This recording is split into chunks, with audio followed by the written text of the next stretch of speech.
Otras consideraciones. Capítulo 11. La sabiduría escondida en el lenguaje humano. Segunda parte. El significado de los sonidos del habla.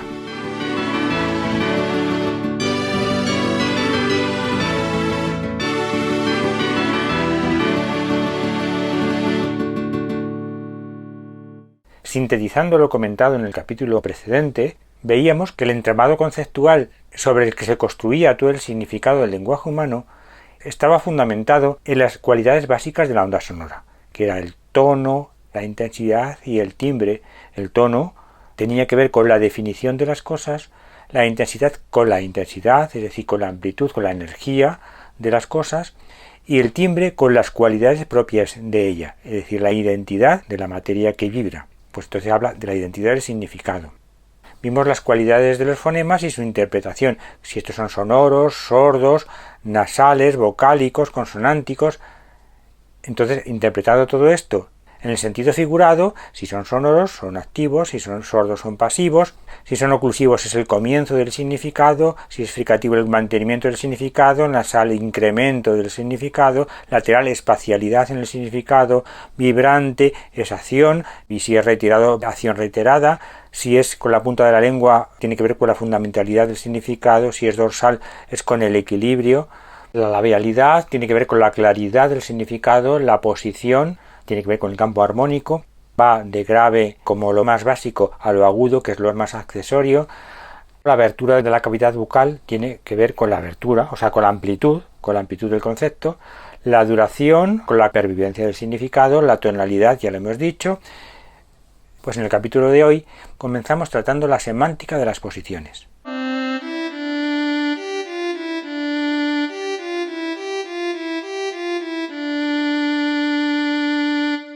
Semántica de las posiciones. Para ayudarnos a concretar un significado conceptual, semántico de las distintas posiciones, que es donde se produce la estrechez en la cavidad bucal, que ilumine la peculiaridad tímbrica de cada una, nos tenemos que plantear qué preguntas nos haríamos si quisiéramos averiguar lo que una cosa es. En español nos haríamos una serie de preguntas básicas según nuestra particular cosmovisión, pero eso no tiene por qué coincidir con las que se plantearían como básicas desde otras cosmovisiones. Y como aquí vamos a tratar de todas las posiciones, se utilicen en el español o no, pues tendremos que hacer preguntas también que nos pueden resultar en el español como preguntas ajenas, preguntas fuera un poco de nuestra forma de pensar.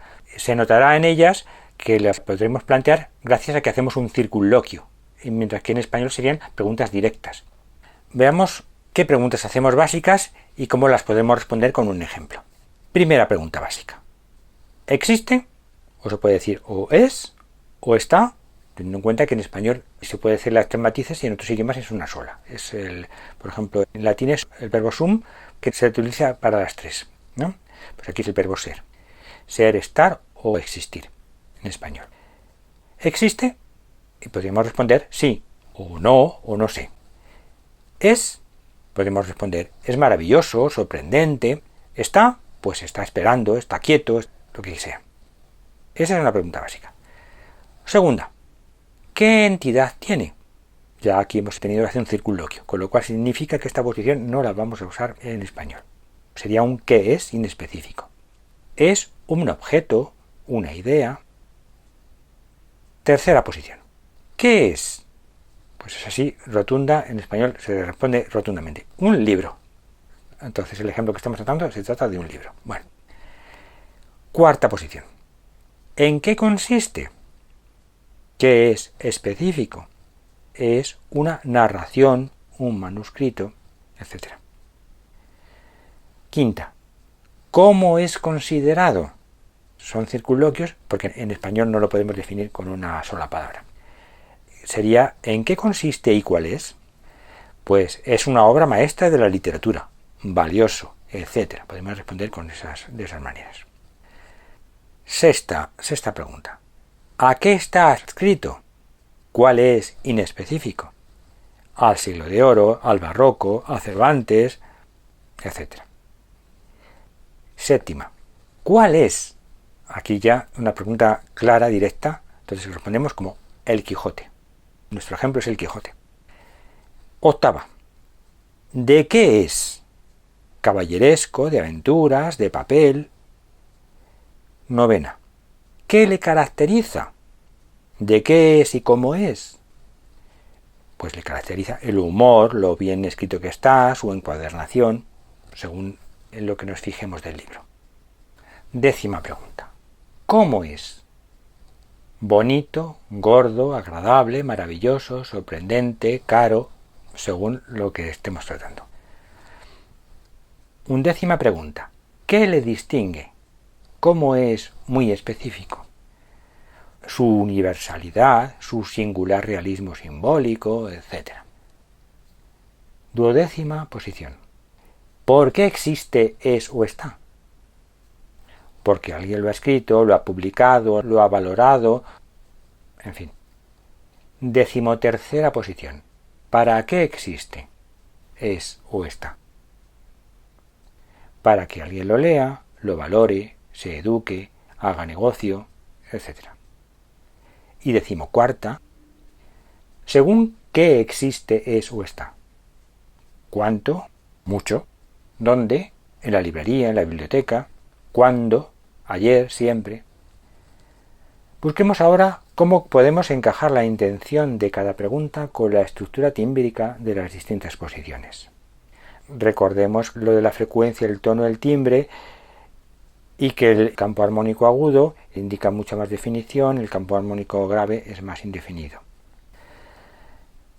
Esencia, que es la primera pregunta, hemos preguntado por la esencia. ¿Y eso quién nos lo dice? Las vocales. La vocal habla de la esencia. Segundo, entidad. La segunda posición hemos dicho que era entidad. Esto nos lo responden las linguobulares guturales. Esta posición no se utiliza en el español. Tercera, especificidad. Cuando preguntábamos qué es, y esta sí existe en el español, y es la linguovelar. La cuarta, consistencia. Dorsolinguopalatal posterior. No existe en el español. Quinta, consideración. ¿Cómo es considerado? Ápice linguopalatal posterior. No existe en el español. Es una posición teórica. Hay que poner la punta de la lengua muy atrás. Sexta, ¿a qué está escrito? La ascripción. Tampoco existe en el español. Ápice linguopalatal anterior. Séptima posición, concreción. ¿Qué es? Dorsolinguopalatal anterior. Esta sí existe en el español. Octava, constitución. ¿De qué está constituido? ¿De qué está hecho? Ápice linguoalveolar. Esa sí la tenemos en el español. Es la punta de la lengua con los alvéolos. Novena, representación. Dorsolinguoalveolar. Décima, gradación. Ápice linguodental. Undécima, distinción. Dorsolinguodental, también llamada interdental. Duodécima, motivación. Labiodental. Decimotercera, finalidad. Bilabial. Decimocuarta, condicionantes. Cantidad, lugar y tiempo. Incremento, nasal, espacialidad lateral y acción, movimiento vibrante. En estas posiciones ya hemos respondido a todas las preguntas. Algunos de estos significados ya nos habían aparecido ellos solitos y los demás han acabado encajando. Pasemos entonces a la semántica de los fonemas vocálicos. Lo que habíamos dicho es existe o está.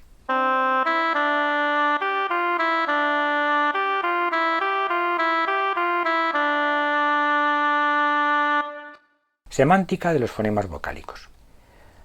Bajo el común denominador de la esencia, lo que le es propio, y la amplitud, puede establecerse una gradación que va de lo abierto a lo cerrado, también en el campo armónico, y de lo posterior a lo anterior, de lo grave a lo agudo en el campo armónico. Así, la posición más centrada y más abierta nos dará el significado más amplio, la propia amplitud. Y el fonema producido en esta posición es el que tradicionalmente viene representado por la letra A.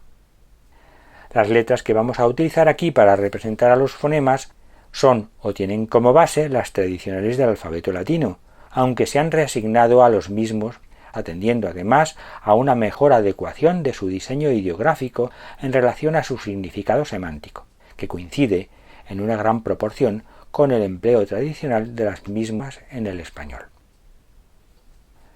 Las vocales, al ser general y abrumadoramente sonoras, incluyen en su significado el matiz de actividad, aunque en la mayoría de las lenguas exista una vocal sorda que tiene función consonántica y que adapta su abertura y posición a la vocal sonora que le sigue. A esta vocal sorda la representaremos con la letra H acentuada, para así marcar si la aspiración es débil o fuerte. La letra H, que ideográficamente significa equidistancia, la utilizaremos para representar el sonido virtual, es decir, el que no tiene sonido físico, pero produce efectos como si lo tuviera, por lo que se puede emplear para romper los diptongos y marcar con ello los hiatos, o para modificar la letra que le precede o le sigue, al aportar su significado antedicho, separador de sílabas.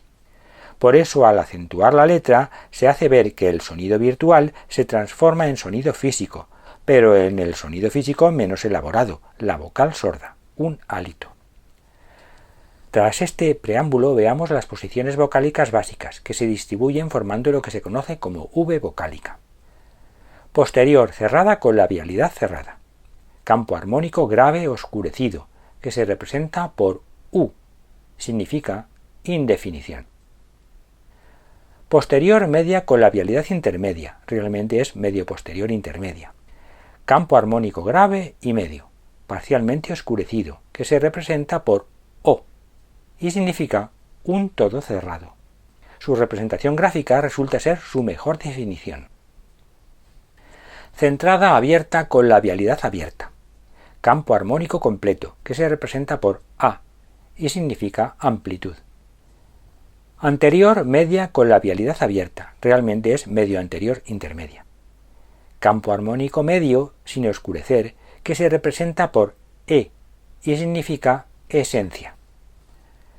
Anterior cerrada con labialidad abierta, campo armónico agudo sin oscurecer, que se representa por I y significa definición. Fijémonos en el puntito de la I, cómo define la situación. Centrada media con labialidad abierta. Campo armónico medio y algo del grave sin oscurecer, que se representa por una O tachada al modo de la teta o zeta griega. Y significa consistencia. Esta es la conocida como vocal neutra, al situarse en el centro del espacio de la V vocálica. Y además la ya mencionada vocal sorda, que significa pasividad. Estas son las posiciones básicas porque a su vez hay que subdividir cada una de ellas en cerrada, media y abierta, y en anterior, centrada y posterior. Todas estas subdivisiones las indicaremos mediante tildes. Pero todavía hay más variables que considerar. La labialidad, cerrada, media y abierta. La nasalidad. La combinación de ambas, cerrada labializada, abierta labializada, cerrada nasal, abierta nasal, cerrada nasal labializada, abierta nasal labializada. La intensidad, débil, medio, fuerte, que se indica con los acentos tradicionales. Tono, alto, medio, bajo, ascendente o descendente. Duración, también llamada cantidad, breve, media, larga o dos sílabas. También habría que considerar el caso limítrofe de las llamadas semiconsonantes, que ocupan las posiciones extremas de la V vocálica y que pueden considerarse realmente como fricativas debilitadas. Lo curioso del caso es que todas estas posibilidades pueden simultanearse como fonemas vocálicos distintos dentro de un mismo idioma. Por ejemplo, en francés se utilizan al menos 10 variantes o tipos de E, y en el vietnamita además las variables de tono y duración. ¿Cómo se realiza entonces la interpretación semántica, en este caso fonosemántica, usando este neologismo, en este farragoso entramado? Pues de la misma forma como se ha constituido cada fonema, por combinación de variables. Al igual que se aplican las tildes sobre cada letra, se superponen los significados expuestos en el apartado correspondiente, al significado básico aportado por la letra. Así, por ejemplo, una E cerrada nasal labializada, seguida de una E alargada en tono bajo, se interpretaría del siguiente modo: esencia menos amplia, oscurecida, incrementada, poco definida y perseverante. En español eso se escribiría con todos los fonemas de una palabra, siguiendo la línea de pensamiento de lo que se pierde en síntesis se gana en precisión.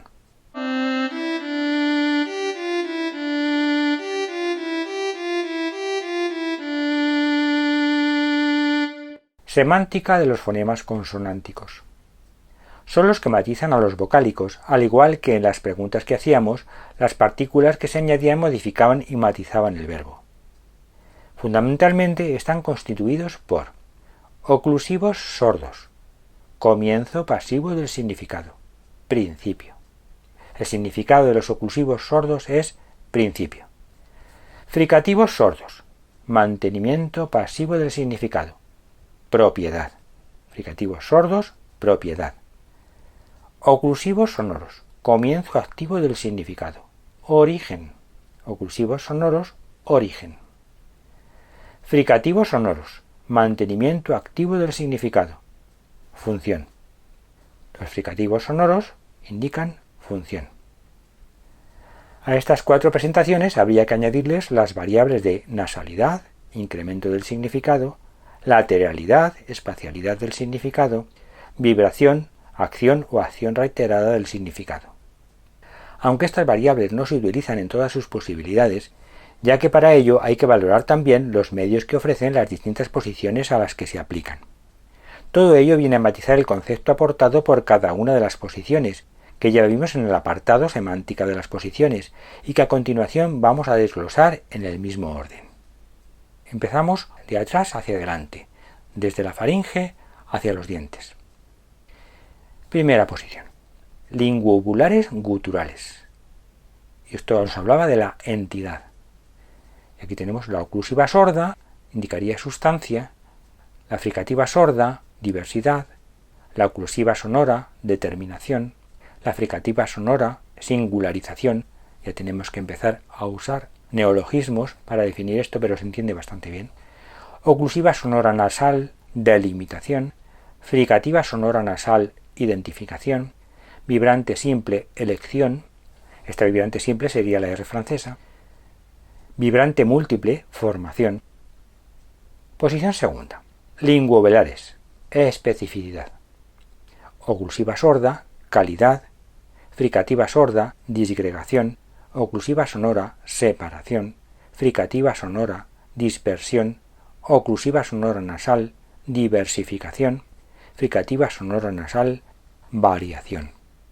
Todas se utilizan en el español, unas como fonemas y otras como alófonos de fonemas.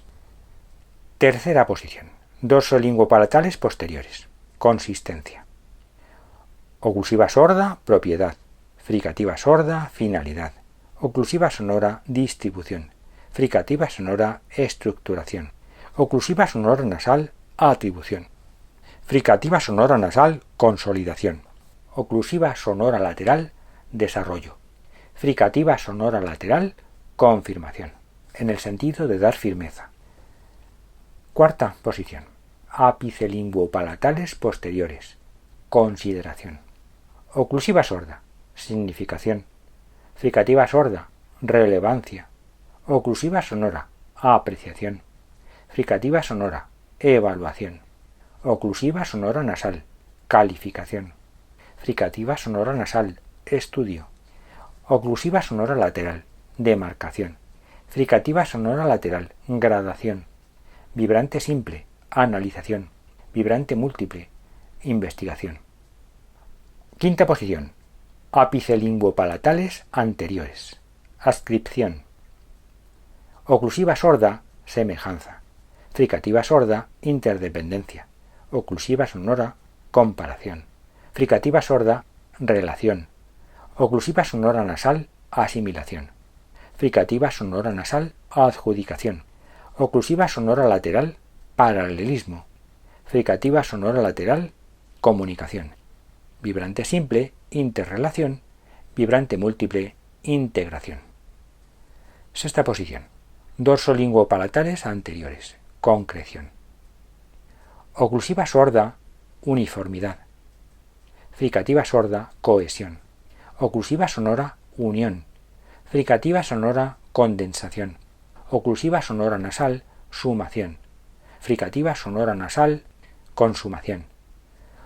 Oclusiva sonora lateral, conjunción. Fricativa sonora lateral, concentración. Africada sorda, el sonido che, espesura. Africada sonora, comunión. Africada nasal, nuestra ñ, compresión.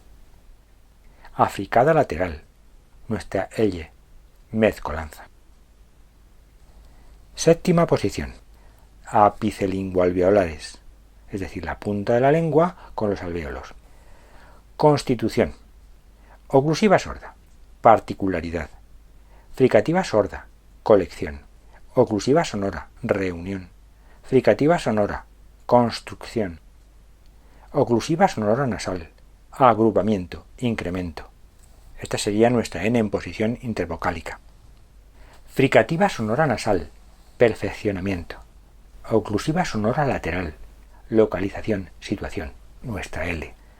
Fricativa sonora lateral, edificación. Vibrante simple, realización, nuestra R. Vibrante múltiple, actividad, nuestra R fuerte. Vibrante debilitada o esbozada, intención. Esta es la R inglesa. Octava posición. Dorsolinguoalveolares. El dorso hace la estrechez con los alvéolos. Representación. Oclusiva sorda, ponderación. Fricativa sorda, selección. Oclusiva sonora, discernimiento. Fricativa sonora, composición. Oclusiva sonora nasal, examen. Fricativa sonora nasal, complicación. Oclusiva sonora lateral, señalización. Fricativa sonora lateral, exaltación. Novena posición. Apicelinguodentales, la punta de la lengua contra los dientes. Gradación. Oclusiva sorda, valoración. Fricativa sorda, cualidad. Oclusiva sonora, catalogación. Fricativa sonora, ordenación. Oclusiva sonora nasal, clasificación. Fricativa sonora nasal, organización. Oclusiva sonora lateral, colocación. Fricativa sonora lateral, armonización. Vibrante simple, interacción. Vibrante múltiple, reacción. Décima posición. Dorsolinguodentales, conocidas también como interdentales. Distinción. Oclusiva sorda, normativa. Fricativa sorda, peculiaridad. Oclusiva sonora, diferenciación. Fricativa sonora, discriminación. Oclusiva sonora nasal, individualización. Fricativa sonora nasal, matización. Oclusiva sonora lateral, distanciamiento. Fricativa sonora lateral, independización. Esto es un neologismo porque no he encontrado una palabra que fuese más certera. Undécima posición. Labiodentales, motivación. Oclusiva sorda, energía. Fricativa sorda, potencialidad. Oclusiva sonora, fuerza. Fricativa sonora, funcionalidad. Oclusiva sonora nasal, empuje. Fricativa sonora nasal, estimulación. Duodécima posición. Bilabiales, finalidad. Oclusiva sorda, principio. Fricativa sorda, constitución. Oclusiva sonora, motivo. Fricativa sonora, función. Oclusiva sonora nasal, impulso, tendencia. Fricativa sonora nasal, aplicación. Vibrante simple, acción. Vibrante múltiple, reiteración.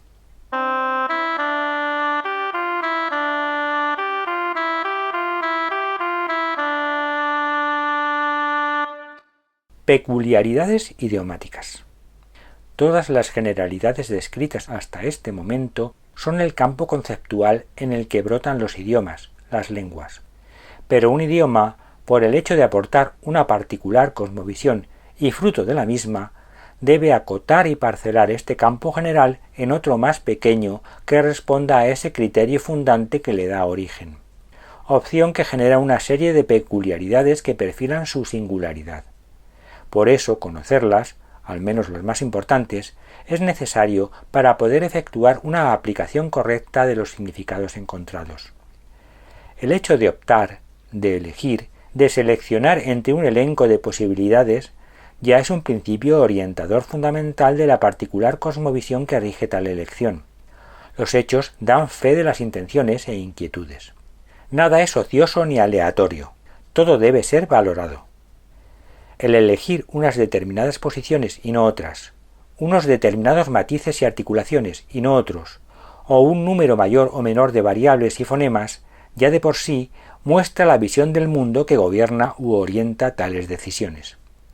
Mencionábamos antes que el español sacrificaba la pluralidad y riqueza de las posiciones vocálicas, reduciéndolas a un pequeño número, para, aumentando la interrelación silábica, mejorar la claridad en el discurso y las posibilidades expresivas, mientras que en el chino, por ejemplo, la opción era la contraria, aumentar la riqueza en el detalle desarrollando las posibilidades vocálicas a costa de reducir las posibilidades expresivas del discurso.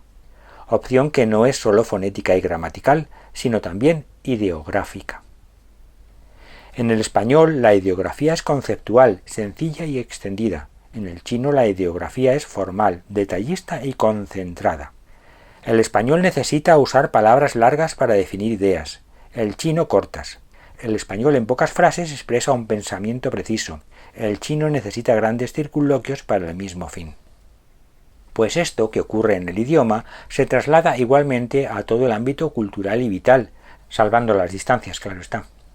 Por eso es tan importante conocer las peculiaridades de un idioma para poder averiguar con precisión la cosmovisión que transmite y a través de ésta poder comprender la cultura en que se encarna.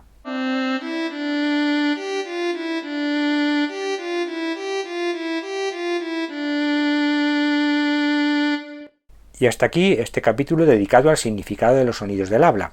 El próximo capítulo lo dedicaremos a la aplicación de todo lo encontrado en el español. Muchas gracias por su atención.